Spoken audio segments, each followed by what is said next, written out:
Tocaba aprender a manejar. Me tocaba aprender a manejar empezando por ahí. Es el origen de quizás de monte y asfalto.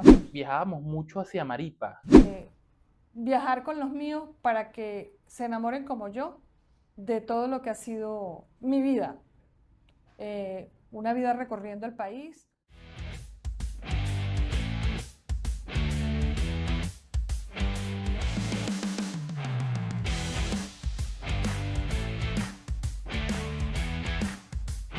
Hola, ¿qué tal? Bienvenidos al primer episodio de Monte y Asfalto, este proyecto que nos tiene muy emocionados, donde les vamos a mostrar diferentes paisajes de Venezuela, donde además venimos cargados de entrevistas. Yo soy Valentina Suaje, él es Johan Mujica y el día de hoy tenemos una entrevista sumamente especial.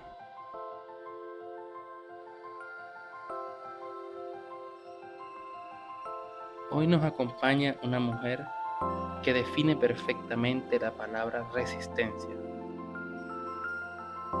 Ella sabe que ser una guerrera no solo es sobrevivir, sino florecer en cada rincón de Venezuela que visita.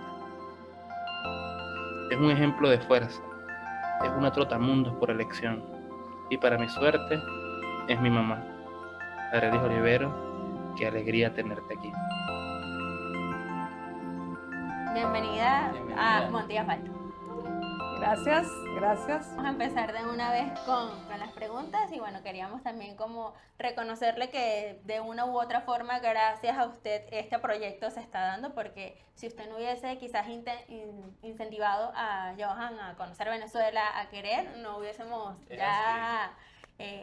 no estuviese esto plasmado. Es una matica de pasión, se va de gusto. Exactamente, va desde usted a él me la está pasando a mí, seguramente se la pasaremos a Julieta y bueno, Julieta, claro. Gracias a usted también es el origen de quizás de monte y asfalto.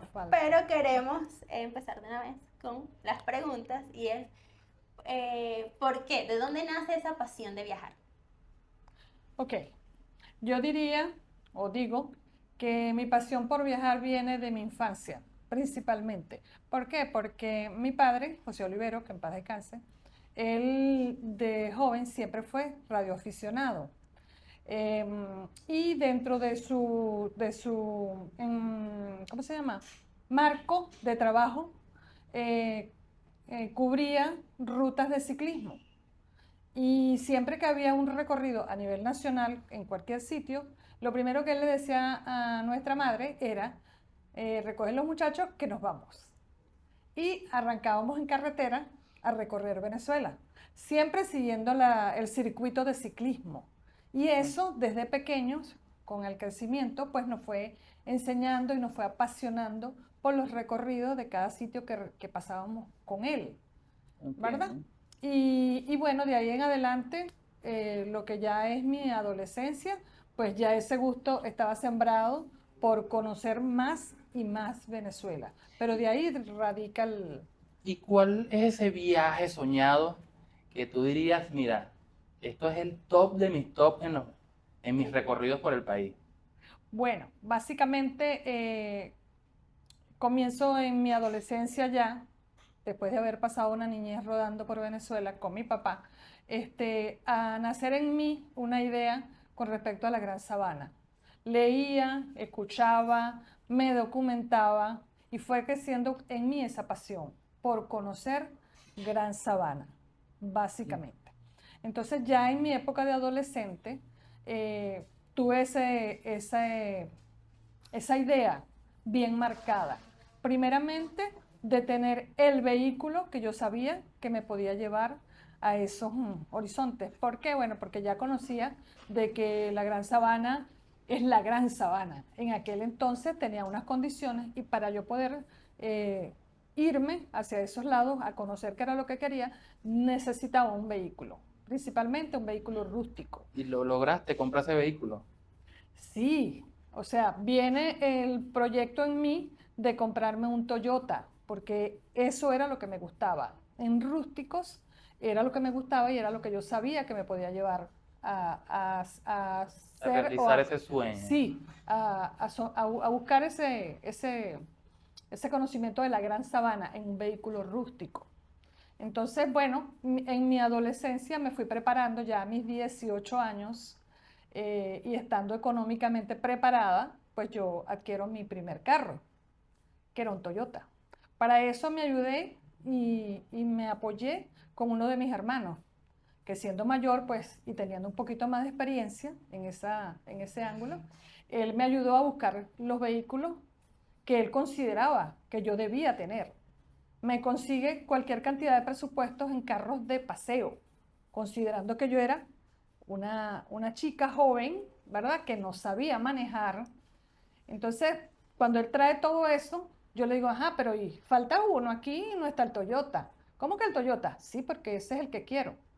Buscó ese presupuesto, me lo trajo y cuando lo vi yo dije, este es el carro. Y procedí con él, con ese apoyo, de buscar y comprarlo. Escogimos la agencia, todo lo demás y cuando me entregan el Compraste switch, a tus 18 años tu primer carro de agencia. mi primer carro de agencia, un Hablándose. Toyota como yo lo quería. Ok. ¿Por qué? Porque mi norte era ese, con mi carro conocer la Gran Sabana.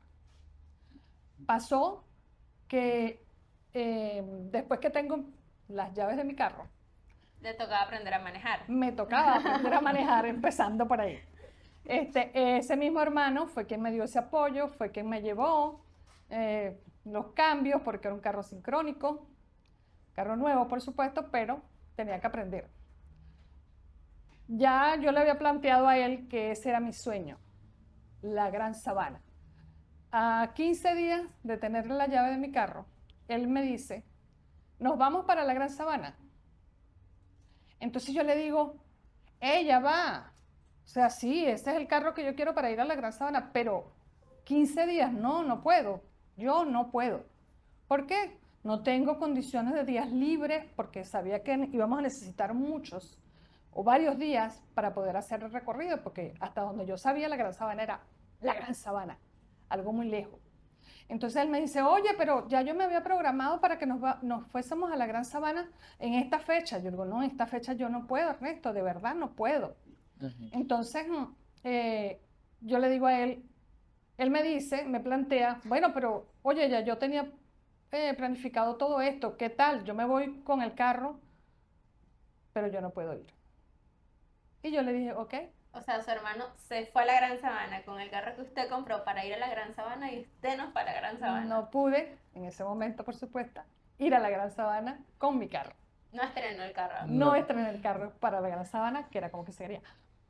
Quedé con toda la nostalgia del mundo, Claro. porque ese era mi sueño. Yo sabía que la Gran Sabana, porque había revisado mucho, me había documentado todo lo que es lo que era en ese momento la carretera de la Gran Sabana, no estaba asfaltada, era granzón.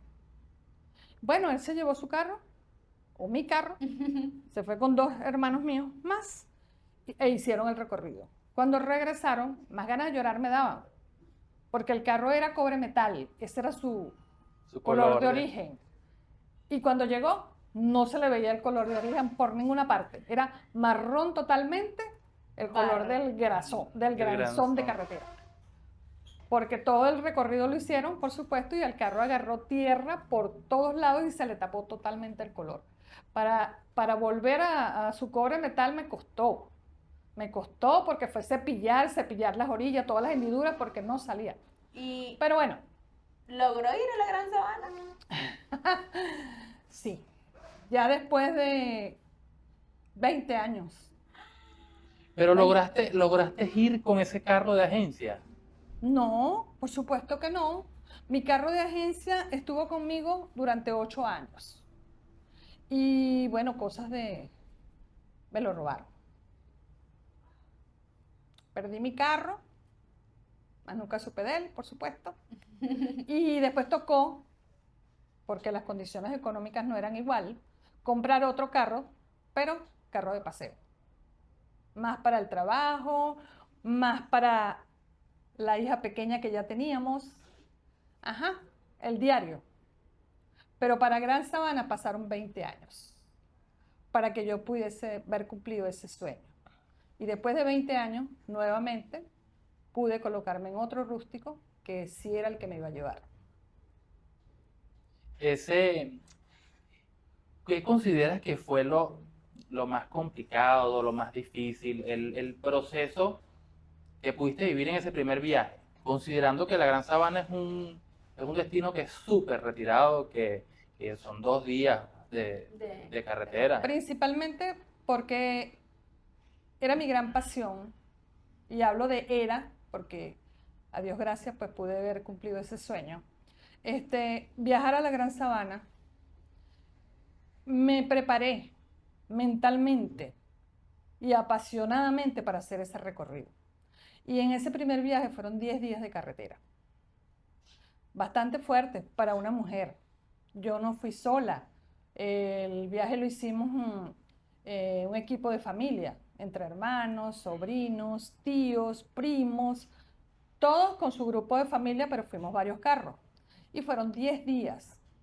Dentro de ese grupo de carros, o de choferes de carros, solamente una mujer, esta que está aquí. El resto eran puros caballeros. Porque, Entonces fueron 10 días fuertes. ¿Y qué fue porque- lo más complicado? ajá, ¿por qué consideras que es complicado para una mujer o para ti en ese momento? En ese momento, porque me tocó ser chofer, fueron 10 días rodando. Me tocó ser mamá, porque ya tenía a mis 2 hijos. Me tocó ser hija, porque siempre mi mamá, que en paz descanse, ella viajaba conmigo. Me tocó cubrir todas las expectativas con respecto a campamentos, porque nosotros llevábamos cada uno todo el equipaje, y a mí me tocaba con mi carro armar carpas, desalmar campamentos para continuar carretera. ¿Por qué? Porque todas las noches durante esos 10 días fueron campamentos en sitios diferentes. Entonces fue rodar, atender a mis muchachos con lo que era la alimentación de todo el recorrido. O sea, algo que fue fuerte en su momento, pero mi pasión me llevó a no quejarme, a aguantar la mecha hasta que regresamos, y el viaje me pareció lo más fantástico que he podido vivir. ¿Y hasta dónde llegaron en esa oportunidad hacia la Gran Sabana? Durante todo el ¿En la Gran recorrido conocimos muchos sitios, muchos pasos, no todos por supuesto, porque a la Gran Sabana tuve oportunidad de ir 2 veces más después de ese viaje. Pero hicimos el recorrido completo hasta la frontera con Brasil. Después que pasamos la frontera, llegamos a la primera población que hay en el otro país, que le llaman La Línea. En ese sitio hay mucho comercio, bueno, no tanto como que, pero llegamos hasta La Línea, compramos, comimos esto y luego Entonces, regresamos al país. ¿tú consideras que ese ha sido como la dificultad que has tenido más en un viaje? Hablando de ese primer viaje, pero como yo hice después 2 viajes más a la Gran Sabana, una gran dificultad que tuve, y tampoco fue algo que me marcó porque pude viajar una tercera vez. En el segundo viaje mi carro se accidentó y se me le fundió el motor en la mitad de la carretera. Entonces, ¿qué pasó? Tuve que llevar el carro a un taller mecánico, dejarlo en el taller mecánico en la población de Huassipati, porque se accidentó en Puerto Ordaz, y de allí lo llevamos remolcado hasta Huassipati, lo dejamos en un taller, y ¿cómo se llama eso? Nos reunimos todo el grupo de familia que íbamos, que eran aproximadamente 8 carros, 8 o 10 carros, y decidimos pasar todo lo necesariamente que llevábamos como equipaje, o lo más necesario, pasar al resto de los vehículos que andaban, todos los que cargaba yo en mi carro, que era mi mamá, mi hermana y todo esto, mis hijos, y continuar el viaje. Y no puedo decir que algo de eso me marcó, porque disfruté muchísimo, a pesar de que no iba en mi carro, pero todos disfrutamos muchísimo el resto del viaje. Quizás disfrutó más porque ya no iba de chofer, No. iba de copiloto. Y pudo haber disfrutado un poquito más del paisaje y no tenía tanta carga. No, claro que sí. Y una vez que pasamos toda la semana, que regresamos, pasamos nuevamente por el pueblo de Huassipati, pasamos nuevamente por el taller, y ya el carro estaba reparado. Y una vez que el carro está reparado, pues subimos y emprendimos regreso a la ciudad de Valencia Vale. con O mi sea carro que listo. a mitad de viaje, o sea, le hicieron el motor a la camioneta mientras tú ibas a la Gran Sabana, regresabas y bueno, ya estaba el motor listo y para Y Valencia. para Valencia otra vez. Usted fue a la Gran Sabana, el carro no, o sea, no, obviamente nada de eso En lo iba a esa- tener. no, no lo iba a tener. En esa oportunidad, pues mi carro no me pudo trasladar hasta allá, pero yo no perdí la perspectiva porque igualmente iba un grupo familiar y pude hacer el recorrido completo. Ok. Y una vez después, al cabo de ¿qué? Un año tal vez, volvimos nuevamente a la Gran Sabana, porque es tan extensa y es tan grande, todavía no la conozco totalmente, creo que todavía me faltan unos viajes, ¿verdad?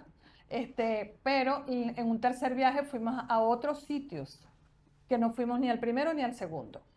Entonces, por eso pienso de que todavía queda por Y conocer. de tanta experiencia y tantos años viajando, además de la Gran Sabana, ¿qué otro lugar de Venezuela la ha impresionado?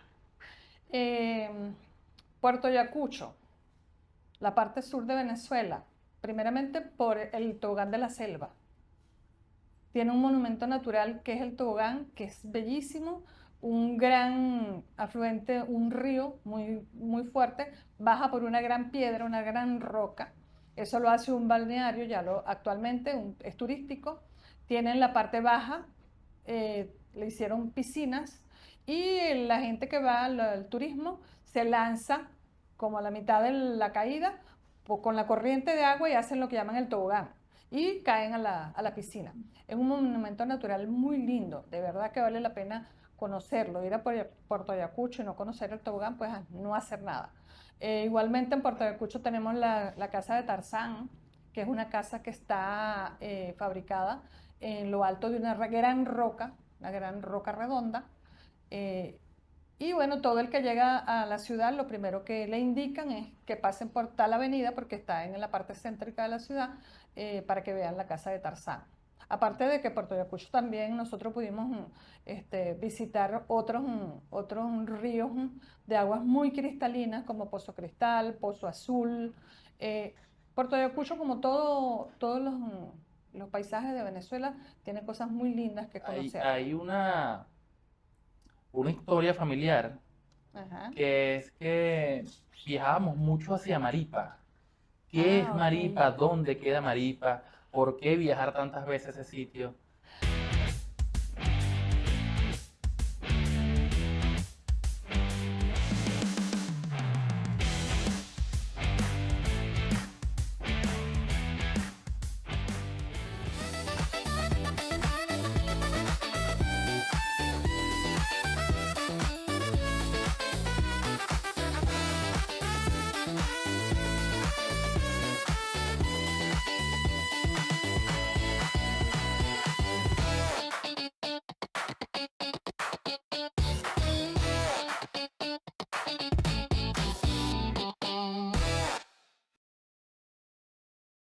Maripa es un pueblo del estado Bolívar, que llegamos relativamente por casualidad.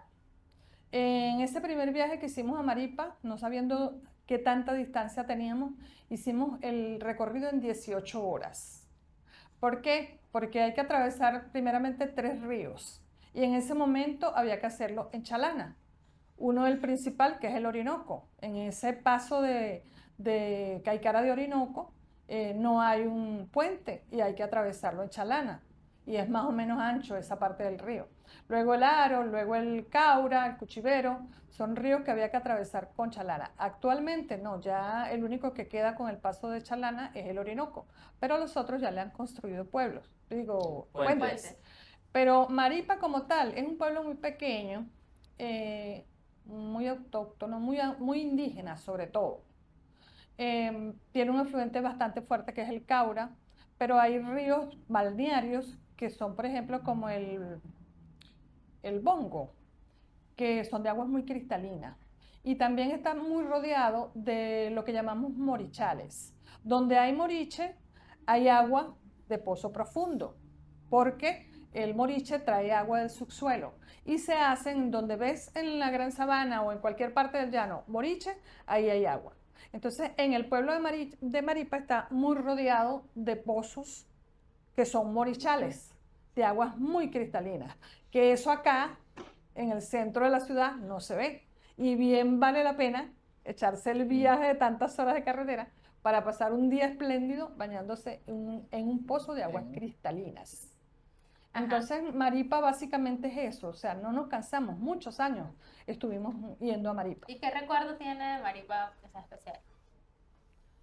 El paso de la Chalana principalmente, o sea, el cruzar la Chalana en el Orinoco, porque el trayecto de ida son aproximadamente 2 horas. Entonces hay la posibilidad de ver en el mismo río delfines, que sí se ven, 2 horas montada en una chalana, ir recorriendo, viendo el río siempre, y las orillas del Orinoco también es muy lindo, de verdad que sí. Ahora, si usted pudiera teletransportarse por 5 minutos a un lugar que la haya impresionado muchísimo, ¿a dónde iría? Nuevamente me iría a la Gran Sabana. Nuevamente me iría a ese segundo viaje que hice, que mi carro me dejó en la mitad del camino, pero que sí pude llegar a un sitio que llaman El Abismo. Eso está en Santa Elena de Guairén, hacia las minas de Cabarú. Esa carretera es bastante fuerte porque también es puro granzón. Y en las minas de Cabarú, en el Abismo, es un cerro muy alto, como no digamos que el Tepuy, ¿no? Porque hasta cierto punto llegan los vehículos y de ahí en adelante uno tiene que bajarse y comenzar a subir y a subir y a escalar hasta llegar a la cima del cerro. Cuando llegas a la parte alta, allí puedes visualizar gran parte de lo que es la Gran Sabana. Ahí ves Y al completo. final se ven los tepuyes. Ok. La dimensión de la Gran Sabana la puedes ver desde allí, por eso se llama El Abismo. Y es un sitio demasiado espectacular. O sea, la impresión que te llevas de poder mirar a la Gran Sabana a esa altura y en toda su extensión es demasiado impresionante, demasiado bello. Allí me iría otra vez. Esa historia de la Gran Sabana que ha sido como muy marcada en tu vida, es un poco curiosa, porque nos comentabas antes de que comenzáramos el episodio de que no conoces el Salto Ángel. Ah, porque en la medida que ha pasado el tiempo, mi gran pasión siempre fue conocer la Gran Sabana. Pero lógico, he avanzado en edad y hay muchas cosas que todavía no he podido conocer. Y ahora esa es mi gran pasión. Ya conocí la Gran Sabana en su gran parte de su extensión, pero el Salto Ángel, que también está en la Gran Sabana, no lo he podido conocer. Podemos decir que es un lugar pendiente que tiene por allí. Es un lugar muy pendiente que tengo mucho tiempo buscando la idea de poder ir. Buscando la Porque oportunidad. sí, porque me parece algo demasiado especial conocer una belleza natural como esa, ¿no? Poder llegar. Y actualmente yo sé que puedo hacerlo, todavía puedo hacerlo, porque hay medios para llegar. Yo sé que terrestre se puede hacer, un poco complicado porque la vía es fuerte, pero ya se puede hacer por vía aérea, llegando a la laguna de Canaima y de allí caminando hasta el pie del Salto. O sea, yo sé que reúno todavía condiciones para poder llegar y ese es mi sueño. Ahora, ya que dice que reúne las condiciones para poder llegar, ¿algún viaje que en su juventud usted quería hacer, lo pospuso, no lo hizo y que ahora, según sus condiciones, dice, cónchale, no lo va a poder hacer? ¿A qué lugar sería? También he tenido ese sueño con el tepuy Roraima. Roraima es uno de los tepuyes que se consiguen en la Gran Sabana, ya eso es frontera con Guyana. He leído, he sabido, me he documentado cómo es el recorrido y sé que ya por la edad que tengo se me hace bastante difícil poder ir. Como yo hubiese querido, yo sé que ya no puedo hacerlo. Entonces ese es algo que está en mi memoria, está en mis sentimientos, pero yo sé que condiciones físicas no tengo. Condiciones que sería cuestión de estudiarlo a ver si pudiese hacerlo. Claro, es un destino que es complicado, Sí, pero no imposible. debe ser bellísimo. O sea, según lo que yo he escuchado, he visto, porque sí, me he documentado bastante. El destino debe ser bellísimo conocerlo. Debe ser espectacular. pero de verdad tengo que ser sensata. Sensata. Ya condiciones físicas sé que no tengo. Ahora, viajando, tantos años viajando, que tiene la misma sensación, es lo mismo que siente viajar ahorita solo con sus hijos, que cuando viajaba con toda la familia. ¿Qué es la diferencia y qué es lo que lo hace ahorita más especial?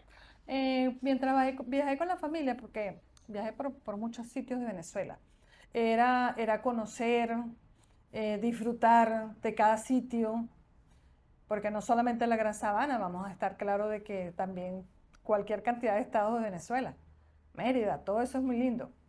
Pero hacerlo con la familia era conocer, ¿verdad? Actualmente ya no lo hacemos en familia, o sea, no es tanto, ya voy más con mis hijos. O sea, la idea ya es con mis hijos porque hay cosas que todavía me faltan por conocer y lo que yo más disfruto en este caso es viajar con ellos porque al mismo tiempo que lo conozco yo, también ellos lo conozcan y ellos sientan el mismo amor que siento yo y la misma pasión por recorrer toda Venezuela. O sea que si hablamos de herencias, esa es una herencia que usted ha Quiero trabajado dejar. y quiere dejarle Quiero dejarle a mis hijos, a mi nieta, por ahora, la única, pero sé que vendrán ¿Qué? otros. ¿Cuál es el estado de Venezuela que no conoces? ¿Existe un estado en Venezuela que no conozcas? El estado como tal, le conozco la mitad, que es el estado Sucre.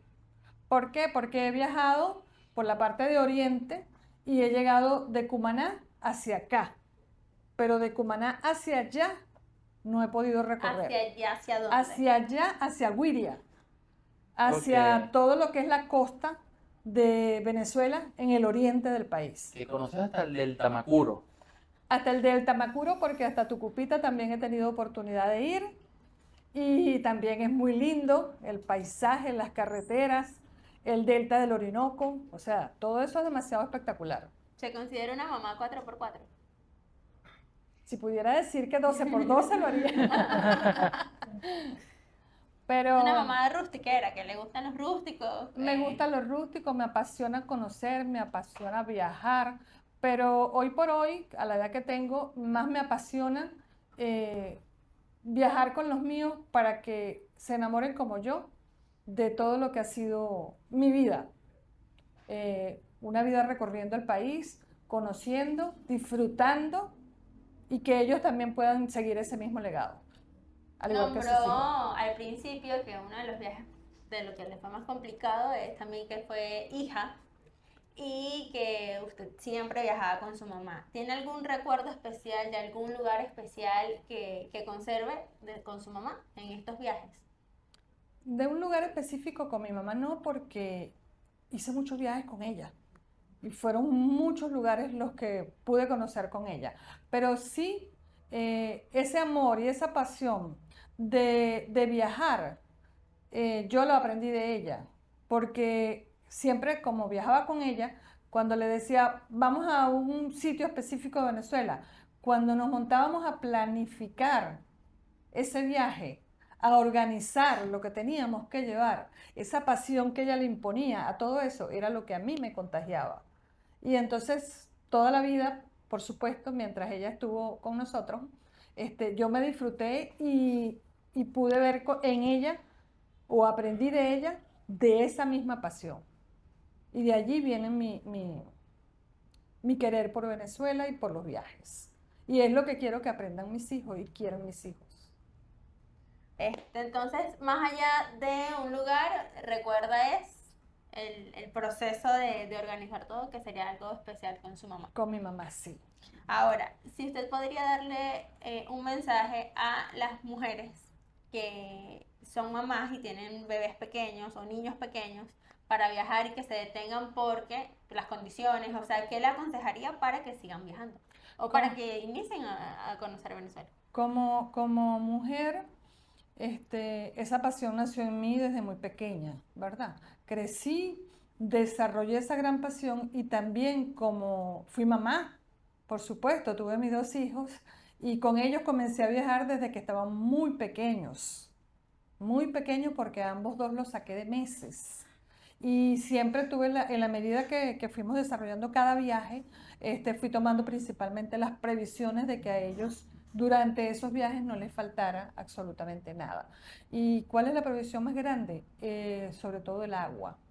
Cuando se va a emprender un viaje en carretera, llevar una provisión de agua. ¿Por qué? Porque en todos sitios se consigue agua, sí es cierto, pues, pero no hay la misma garantía como el agua de tu ciudad, donde tú estás, al agua a que ellos están acostumbrados, y eso hay que preverlo siempre, de que ellos estando en carretera pues lleven la seguridad de por lo menos ingerir un líquido que es confiable para su salud y que no les va a hacer daño, porque es muy engorroso cuando tú vas de viaje y un niño, un pequeño, se te enferma o se descompensa por una situación de algo que tú le tengas que dar externo. Y para las mujeres que ya tienen mucha más edad, que no se animan a viajar, ¿qué les aconsejas? Que no pierdan su sueño nunca, porque yo todavía a la edad que tengo, ahora sigo manteniendo ese ímpetu de viaje, a pesar de que por las mismas condiciones económicas no lo puedo hacer, pero las ganas de viajar no se me quitan. Arelis va a seguir viajando. Arely va a seguir viajando, Dios mediante. siempre que Dios me lo permita. Ahora Bueno. sí, vamos con la dinámica. Ok. Tenemos una dinámica para ya ir cerrando el programa, es que nos diga 3 lugares que usted recomiende para visitar en Venezuela. Primeramente, por supuesto, la Gran Sabana. En segundo lugar, Puerto Ayacucho. Es una ciudad que vale la pena conocerla. Y bueno, dentro de tantos recorridos, por supuesto, no puedo olvidar la ciudad de Mérida, que también tiene sitios muy bonitos y la conozco tanto como conozco mi ciudad, porque he ido muchísimas veces y de verdad vale la pena conocer. Entonces, esos 3 sitios básicamente dentro de todo lo que yo conozco, recomiendo Dinos un que... lugar de Mérida que tú digas, tienen que ir allí. Uno solo. Los pueblos del sur. Los pueblos del sur están ubicados en la parte sur de Mérida. El recorrido también tiene que hacerse con carros rústicos. No porque la carretera esté en malas condiciones, no. Es carretera, pero son carreteras angostas, de tierra, no es carretera de asfalto. Pero los pueblitos son demasiado autóctonos y demasiado bellos, demasiado espectaculares. Piñango. La iglesia, sí, como los pueblos del sur, por ejemplo, también está Piñango, que queda también remontado en las montañas de Mérida. Son aproximadamente 8 horas de carretera desde el mirador de Pico el Ávila, el Águila, en el páramo. Entrando por allí, por ese mirador, uno se adentra en las montañas y son 8 horas hasta llegar al pueblo. ¿Cómo? Es impresionante, ¿no? ¿Cómo se acuerda cuántas horas hay de un lado a otro, de El nombres, de pueblito. lugares, de... Eso es a eso a lo que yo le llamo pasión Esa es por una verdadera viajar. pasión, Esa es exactamente. una verdadera pasión por viajar. Todos los rinconcitos por donde me ha tocado pasar, por ejemplo, San Cristóbal, yendo de Mérida a San Cristóbal, me ha tocado pasar por los páramos también, porque por allí también hay páramos. Un pueblito lindo que queda por esa vía, San Pedro del Río, es espectacularmente bello el pueblo, también vale la pena hacer el recorrido y hacerse conocer por allí. Bueno, ya para ir cerrando, de verdad esperamos que se sigan sumando kilómetros y poder acompañarte a sumar esos kilómetros por Venezuela. Este fue nuestro primer episodio de Monte y Asfalto. Yo soy Valentina Suárez. Yo soy Johan Mujica y esto es también gracias a nuestros amigos de Leopard que nos están apoyando 100% en todo este recorrido que viene ahora aquí en adelante. Gracias. Gracias.